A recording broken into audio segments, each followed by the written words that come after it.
Welcome to the Real Chain Breakers podcast. The purpose of this podcast is to highlight agents like myself who've overcome family history, personal trauma to reach triumph in real estate. I'm here with my guy, Taylor Singfield.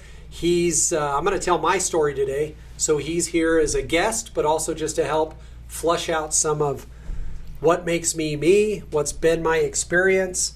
And today's episode is all about me. This will be the one and only time I make it about myself.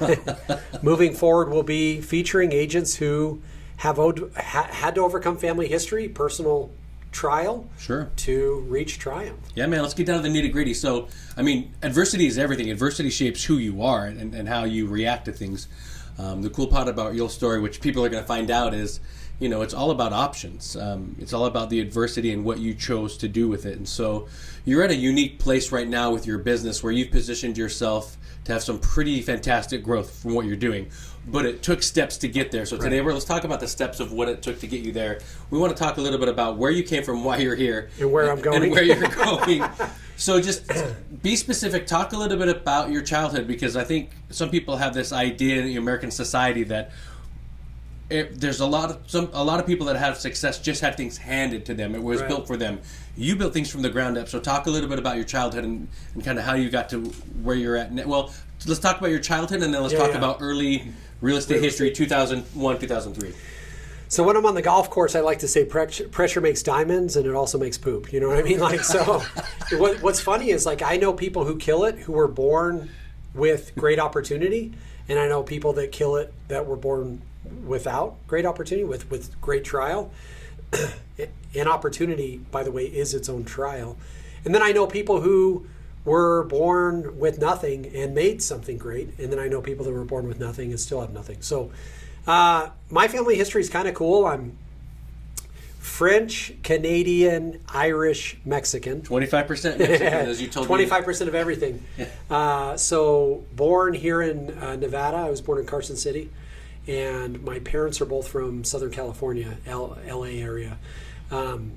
So historically speaking, my family has a long history of addiction.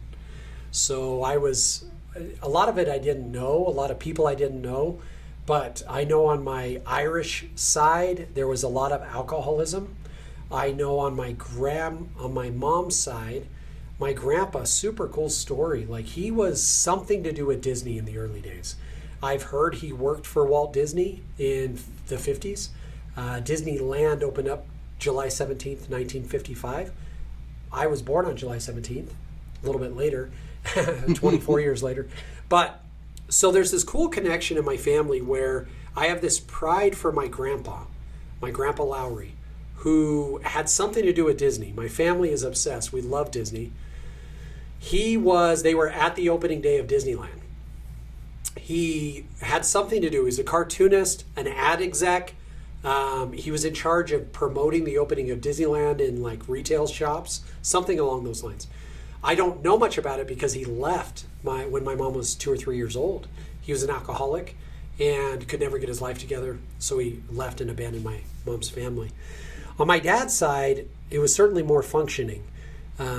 The best I can understand it, my grandpa started to struggle a little bit with alcoholism, high functioning, when my dad went to Vietnam. So my grandpa, having served in World War II, knew the hell that war is. And so when my dad was in the jungles of Vietnam, fighting for his life, I think it was just too much for my grandpa to handle. Anyways, he was a great man. My grandpa's a great man, introduced me to golf. He's where I get my Herrera, from, my Mexican side. Great man, but I know he had his trials as well. So the reason I bring all this up is nature versus nurture is something we all fight. What do I have in me naturally, and what about me is a learned trait or something that I've learned along the way.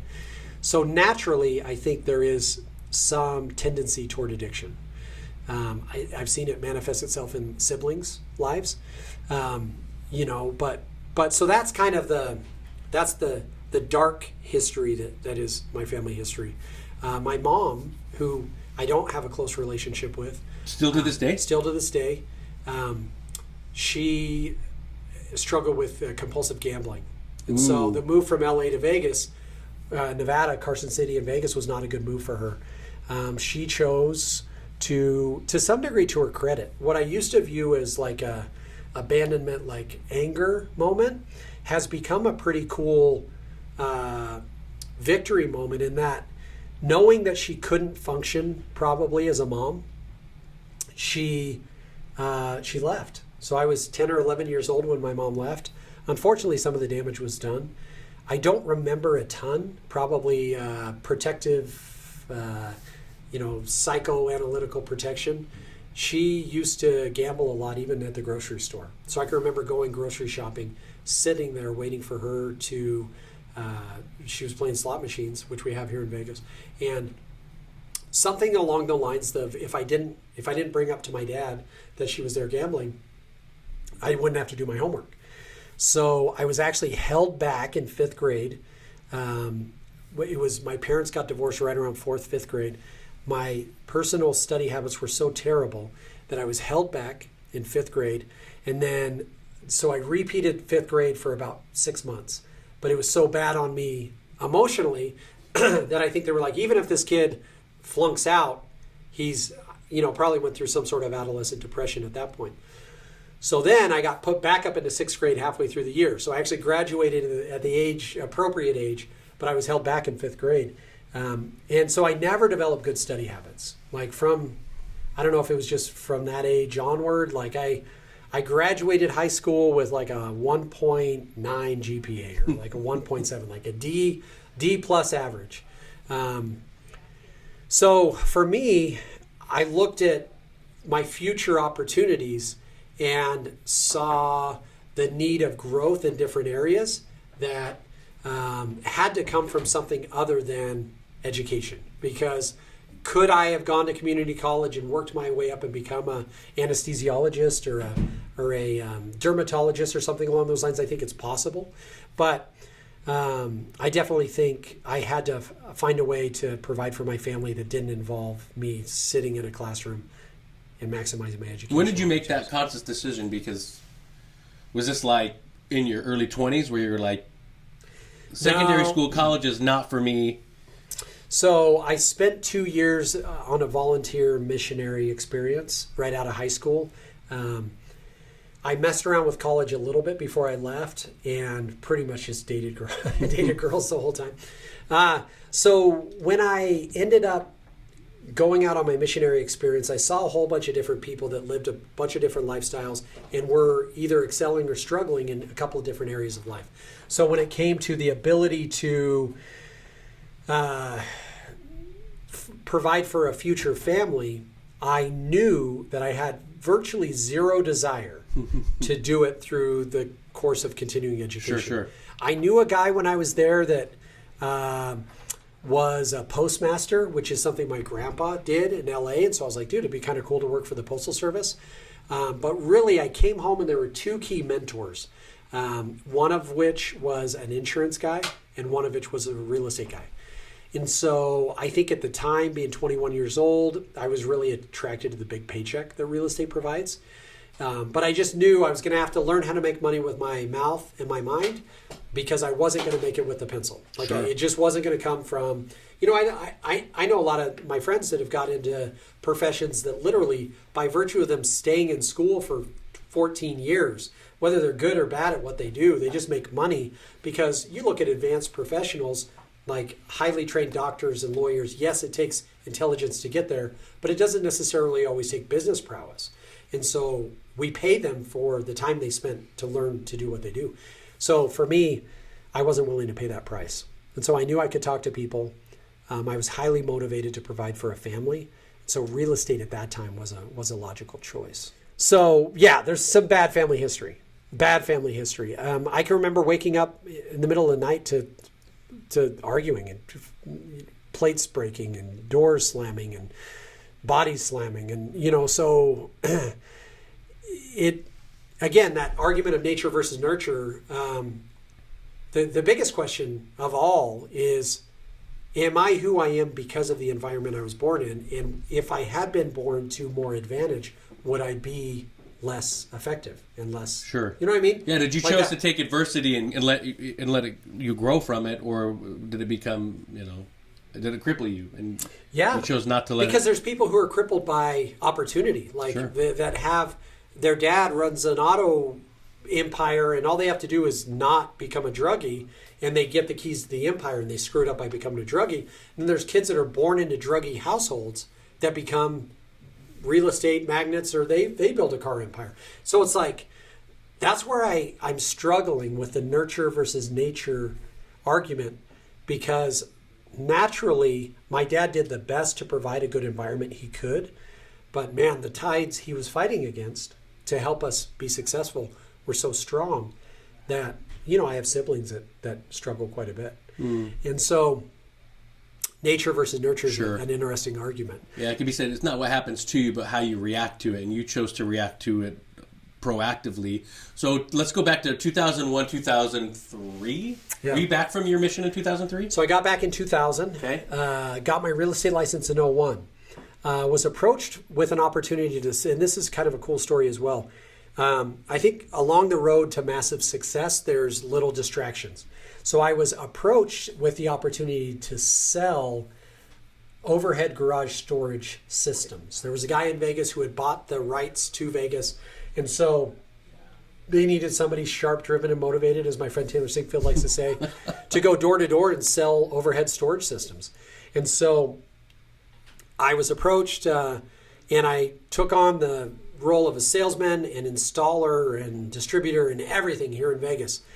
And there was a guy, a legend, a guy named Brent Phillips. If anybody is listening in Vegas and knows Brent Phillips, he's recently passed away. It's sad to hear, but he owned a home builder, home construction company here. Great man. Anyway, so I went over to sell him some overhead garage storage systems. He said something, and I think this singular conversation, now that I look back, did more to influence my mind than many conversations I've had since or before. He said, you seem like a really smart kid.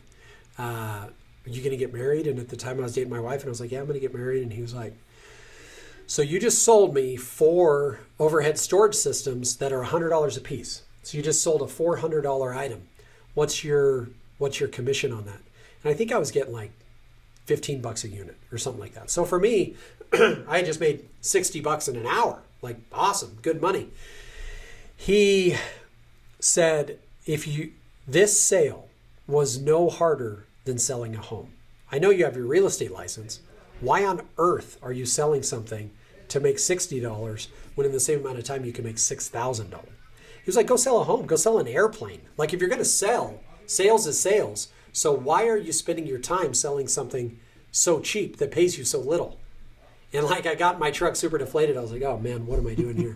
And so that was when I began my transition back into real estate, from overhead garage storage systems sales, which wouldn't have gone anywhere. And so it was one of those pivotal conversations that I think we all have in our life, which is like, why are you doing it? Like, why? You don't see what I see. And it's one of those things where we all have those conversations now with kids coming up, and we're like, bro, you don't see what I see. You don't see what you have. We had one of these conversations yesterday with Ashley. Like, Ashley, you don't see what I see. You don't see how I see you. And so hopefully everyone going through this process has had someone. This wasn't somebody super close to me. It wasn't a trusted confidant. It was just a guy that presented some information to me in a way that just said, like, why are you doing it the way you're doing it? Which was pretty cool. So you put things in motion. You got back into gear with real estate. When did you start linking arms with Taylor Prince? So I started selling real estate in 01. I ended up going from, selling. I sold a few homes, started out driving limo for a guy here before I even got into overhead garage storage systems. Whoa, you drove limo? Yeah, there was a real estate agent, a monster agent here in Vegas, a guy named Frank Napoli. It's a cool guy. He's passed away. He's an amazing guy. While I was getting my real estate license, he said, why don't you do this? Come and drive limo for me. This is before I did the overhead storage systems. Come and drive limo for me, and I'll pay you. I don't even remember how much it was because he had a limo. And when I'm showing houses, you could drive people around. And so I did that for a while, sold my first couple of homes, went into overhead storage systems. That didn't work out. Or, I had my conversation with Brent Phillips, got me into real estate again, and I started selling homes. And I think I made my first six-figure year in 2004. I think 0304 was my first time making over $100,000.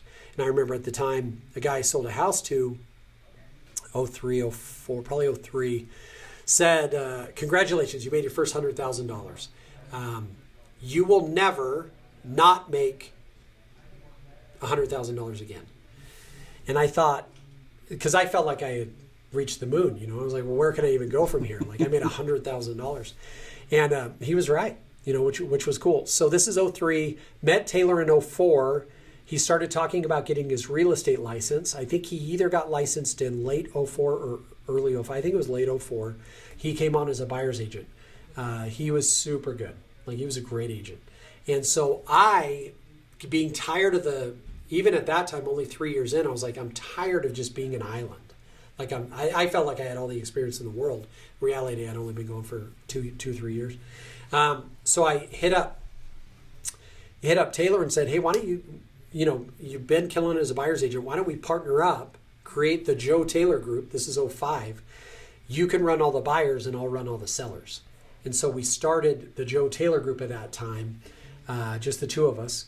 And with the concept that I'll take all the listings, he'll handle all the buyers until we get so many buyers that we'll start bringing on buyer's agents under Taylor to, and then we'll create a team. So then we did 06, 07, got our team up to like 20 agents. The market crashed. So then we transitioned into, again, it's just like obstacle after obstacle. Sure. So the market crashes, we get into selling foreclosures. I had never heard of a short sale before that. Was it an easy pivot for you guys to be like, hey, the market changed and we're now going to spend a majority of our focus pivoting and working on these short sales? And no. it was an easy pivot? Well, not really. So what happened is the mentor, a guy named Howard Bullock, that introduced me to Frank Napoli, you might know Howard, introduced me to Frank Napoli in 2000. I went back to him in 07 and said, Howard, like 06, 07, like the market's crashing. What advice do you have? And I don't remember exactly what he told me, but I know coming out of it, Taylor and I started getting together every morning and saying a prayer together. We're like, in the Bible, it says to pray over your fields and your flocks and things like that. So we started every morning. We would get together at like 8 in the morning, and one of us would offer a prayer, which was kind of cool. And then opportunities came. So cause and effect, chicken and egg, I don't know, but we were applying our faith and hard work. So we were doing both. So we, at that time, we got connected with a lender here locally that had a relationship with Bank of America, that we started selling foreclosures for Bank of America. And then it so happened that Taylor had a relative who worked with the city of Las Vegas, Obama. So now we're into 08, 09. Obama came out with a plan someone under Obama's administration called the Neighborhood Stabilization Program, where local municipalities were given, I think the city of Vegas got like $15 million to purchase and renovate and rent out homes to low-income individuals. So we were one of 2 agents selected to do that. So that provided a nice steady stream of income. So the REO business combined with the city of Las Vegas business was awesome. So all of this, though, I mean, you got to keep in mind, I'm making more money at this point than anyone in my family ever has. So it's like, there is this, one of my favorite books on golf is a book called The Mind of a Golfer, written by Bob Rotella. And the book very simply states, you will not be able to outpace your self-conscious or your subconscious until you grow what your subconscious expects of yourself. So in golf, it's if your subconscious is comfortable shooting 79, You might be 10 over after 10 holes, or you might be even par after 10 holes, but either way, you're going to shoot a 79. And I've seen it happen. So at the course I play, to shoot a 79, you got to be 8 over. I've been 8 over after 8 holes and gone par the entire way in. I've been 2 over after 14 holes and then gone 6 over the next 4. It's like my subconscious always gets me around 79 because that's a number I'm comfortable with. So the reason I want to call this podcast about chain breaking is my family history is paycheck to paycheck, period. Sometimes worse than that. My dad is a responsible man. He worked hard for his family, but there were no wealth building principles in my home growing up, and that's not a knock on him. He was a hardworking man, left with 4 kids by himself, got remarried to an awesome woman, had another kid. So for him, it was like survival. So how do I get past survival? Because most people in my family history lived to provide for needs. Like, how do I meet my needs? How do I meet my needs? How do I meet my needs? And now you look at 07, 08, needs became an issue again, and we found a way to meet our needs. And so then the mission has been since then. Since 07, 08, after the crash, as we rebuilt, we realized even during the crash, Randy O'Connell was right. I never made less than 100,000. Once I realized that principle was true, then it became, how do I live for something other than my needs? Because like my needs are met for a long time. And so then I have to figure out, how do I get out of that cycle of living for your needs? You just don't want to stay so comfortable that you also become complacent and take your foot off the gas, right? Well, yeah, and it's just a subconscious issue. How do I allow my subconscious to allow me to grow beyond my needs? Because what my subconscious is so comfortable with is need, like need fulfillment. So so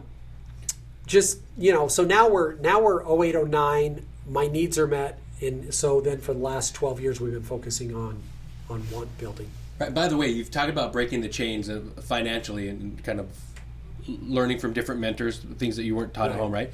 But you're also breaking the chains of, you're not an alcoholic and you're not addicted to gambling. There were some other issues. So why didn't you? I don't know. Why didn't you ever? Do you gamble now? No. Do you drink? No. So did you see those things as a I know people do that, but do you see those things as a hindrance? Or, I mean, I know that some people can gamble and they'll be okay with it, but I guess what I'm saying is, you broke the chain. You saw what your parents were doing. You love them, grateful for bringing, but now you don't want anything to do with that lifestyle. Yeah. So why is that? Does that come from your religious background, or? Yeah. So for me, it became an issue of faith. Okay. Like, faith became my coping mechanism. Right. Because there's still good people we know that drink and gamble. Oh yeah. That's not the issue. It's just what is your coping mechanism? My coping mechanism was never drugs or alcohol or gambling, because my coping mechanism became faith. Okay. So the issue I ran into was, how do I deal with the issues that I nurture, or nature issues that I deal with? And so for me, the answer was faith. For some people, for right or wrong, they turn to other things. So for me, it's always been faith. So we're going to fast forward now to today. Or do you want to talk about anything else between 2009 and 2012, or do you want to fast forward to today? Well, so I mean, in 2010 we opened a brokerage. We sold that brokerage in 2012. Who'd you sell to? Just a third-party partner. In 2012, we had an idea for a tech company, so I exited out of real estate, saw a great opportunity that ended up being great trial. So we built a mobile application that had nothing to do with real estate. And that application, we raised money, lots of friends and family believed in it, put in money, and we just couldn't get it to go. We were partnered with Shaquille O'Neal and Adam Carolla, and the Clippers were sharing our info. Snoop Dogg was tweeting about us. Like, it was awesome. But we couldn't get it to work. And so that was probably professionally way harder than the real estate crash was, because I always knew I could feed my family. Losing other people's money was something I took really, really hard. And so that was 2012 to 14. or 2012 to 14. So now we're in like 14, getting back into real estate, and Taylor and I just said, man, there's got to be a better way to do it. And so that's when we, again, needs are always being met, but how do we become something more than guys who meet their needs and some of their wants? And so for us, it's been, we built a massive marketing company. We were really good at lead generation. We work with a lot of agents. We have hundreds of agents we work with and mastermind with and hold accountable and things like that. So for me, the thing that is interesting is coming from a background of needs meeting, moving into a world of wealth creation. It's been interesting to see the mental gymnastics I've had to go through to get there. Because, the logic in it is there's a reason why most people can never break out of the mold that they're born into. Like if you're born into poverty, chances are you're going to stay in poverty. I wasn't born in poverty, but I was born in need fulfillment. Like my family history is fulfillment of needs. I can't think of anyone who's really, really succeeded financially. Now my kids, I guess to kind of wrap it all up on this first episode, my kids are running into a whole different issue, which is how do they chase the ghost of their dad? You know what I mean? And their mom. My wife is a highly successful woman. She's the greatest mother in the world, amazing wife. And so we live the nuclear family. You know what I mean? It's I go to work and she raises the kids, and I come home and we raise the kids together. She actually comes to work sometimes and she does photos. She's a photographer. So it's, but traditional role is, provider and nurturer that we live. But she's highly successful as well. And so my kids don't have a ton of issues. They could go, my mom or my dad or whatever it is. And so, but now they're going to run the opposite obstacle, which is, can they achieve what we've achieved? Sure. Can they reproduce what you guys have done? Can they recreate? Yeah. So they're going to have all. So here's, I guess, the message of this first episode that will probably be followed up on time and time again is opportunity is only as good as you capitalize on, and the lack of opportunity is only as restrictive as you allow it to hold you down. Sure. Like I didn't have opportunity. I had to create it.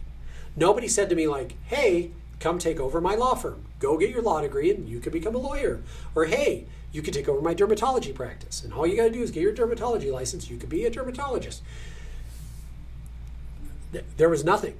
And so I had to look around and evaluate for myself and go like, I love my family, but I don't want to live in need fulfillment. How do I become a part of want fulfillment? How do I say, I'm going to meet my needs and then I'm going to establish my wants. My why is going to be huge. I'm going to push every single day, regardless of success or failure. I'm going to push. And then I'm going to create something that will hopefully benefit generations. That in and of itself will be a challenge for my kids. So you can't control the waves of the sea, but you can learn to ride the surf. So here we are today. We were talking about surfing, going to Costa Rica and maybe just learning how to surf. Yep. So the big thing in surfing is positioning yourself. Wherever the waves are, you can't control the waves, but you've got to position yourself to where the waves are and then work and paddle and get in there. So you've positioned yourself today for something even greater, something that could just even multiply like crazy with your current business structure. Do you want to talk a little bit about that? Yeah, so we've found ourselves in a position where Well, you've worked for yourself to be in this position, which is great. Yeah, we've created a situation in where we run the number one social media real estate company in Vegas. We will close probably 1,100 transactions in Vegas this year, which is massive. We have recently partnered with a brokerage where we transitioned our brokerage from what it is now into a company called Real that allows us to expand nationally. So we've brought on partners in Utah and Arizona, currently in talks with people in Texas and Oregon and DC. And so we're looking to grow everywhere. But the cool thing is I'm still that little kid that got held back in 5th grade. And I'm always fighting. I'm always running from that kid, What do I wish I could tell that kid? Is like, man, you got a great life ahead of you. It's going to be hard. You're going to have to work really, really hard. I work harder now than I did when I made my first 100,000. So the thing that's been awesome is I didn't know how I would feel where I am now. I'm not a magnet. I'm not independently wealthy. I'm none of those things. But I'm more motivated now that I make significantly more than I did in '03, and I'm more motivated now, even though if I allow myself to be that little kid who has to provide for needs, I could probably not work for a while and I'd be all right. But I'm more motivated than I was in need fulfillment mode. So the key is, how do people get themselves, if their why is I need to eat and have shelter? Sure. That gets fulfilled. So how do you grow your why? Okay, let's talk about that. Yeah, how do you grow your why? A mentor of mine said, when your why is big enough, the how-to doesn't matter. You make it happen. Another mentor said, when your why makes you cry, you know it's strong enough. So Right. what's your why now then? Because you went from a spot where your why was just to fulfill your needs. Now all your needs are met, frankly. So what's your why now in growing, and how can other people link arms with you as they break their chains? Yeah, it's a good question. I think for me, I'm motivated by collaboration. When I was in need fulfillment mode, I was very scarcity minded, and most real estate professionals are. They're so afraid that if they do something right, someone's going to steal it from them, and and so they're very scarcity minded. I'm very abundance minded. So like, what fuels me now is seeing other people succeed. You've met a bunch of people here at our company now that people who came from living less than paycheck to paycheck to making six figures and beyond. Every year we take our leadership team and any of our agents that achieve a certain goal. Last year we went to Tahiti. There was 20 couples down to Tahiti or whatever it is. Next year we're going to Costa Rica. I really enjoy one of the individuals we're going to have on here is Jaden. I've known him since he was a teenager, and his parents are amazing family.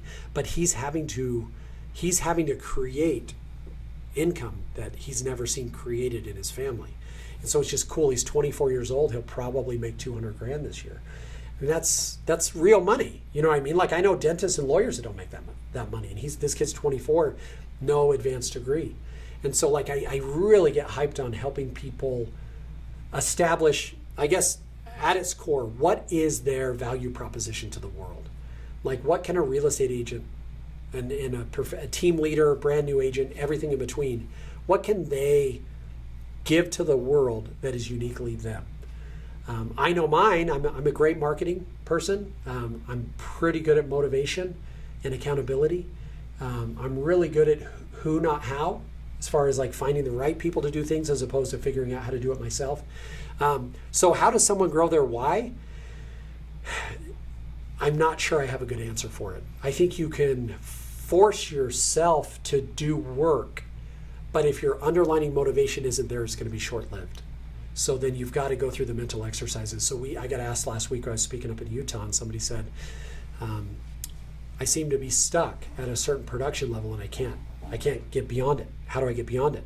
And I don't know if you remember, I told him you need to find a bigger room.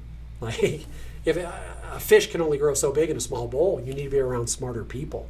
And I find that as I mingle with smarter, more intelligent people, I'm finding greater fulfillment and greater motivation. So I would say if somebody is having a hard time growing their why, they need to be around smarter and more successful people. You are only as good as the 5 people you spend the most time with. You're the average. So if you look at your 5 most time spent friends, and they are not who you want to be culturally, they are not who you want to be financially, they're not who you want to be physically, then you have to realize, like, you're probably never going to be better than your best of the 5. You probably won't be worse than the worst of the 5. You're going to be the average. And so if you really want to grow your why, find 5 people who are accomplishing significantly more than you financially, familially, professionally, physically, whatever it is, and you will grow to be the average of those 5. So. Right on. Let's wrap up. That was great, by the way. Let's wrap up this first episode of Breaking the Chains. What do you want to say in this wrap up, like in summation? In summation, I hope to be able to provide encouragement and a platform in which individuals who have broken those chains can give guidance and counsel to those looking to break those chains. Everybody's chains are different. For some people, it's like, why can't I make more than $40,000 a year? For some people, it's, how can I break through and buy my first investment property? Like, whatever it is, we all have baseline restrictions on ourselves. Like, do I believe I can be a billionaire No. So I need to get bigger minds. You know what I mean? And so part of it is I hope that this podcast can provide inspiration to someone regardless of where they are. I hope to be able to sit down and interview people who've overcome personal family trials and personal trials and have seen triumph. And everybody's triumph is going to be different. Some people's triumph would bankrupt me. You know what I mean? Because some people are going to go, my goal was to close 20 deals a year and I do it and I make $120,000. If I made $120,000, it would be a financial hardship, and that's just the world I've built for myself. So it's all about breaking whatever chains you personally live in and achieving whatever goals you have and learning how, once you achieve that goal, the goalpost is going to move. At some point, you got to get a fixed goalpost to define success. But most people I meet with and I ask them what their goalpost is, I'll tell them pretty quickly, yeah, we got to move that thing. Because I can get you to your current goalpost too easily. We need to find a 5-year goalpost, a 10-year goalpost. So my hope is that this podcast provides a little bit of inspiration to individuals to do that. Thanks for hopping on. As always, you'll find truth and raw honesty from us. Next week, we will have another guest in which we're going to discuss what their chain breaker experience is, hopefully provide a little bit of inspiration, a little bit of comedy, a little bit of anger and frustration, which is sometimes what fuels it. And all in all, hopefully provide some value to you. Thanks for tuning in.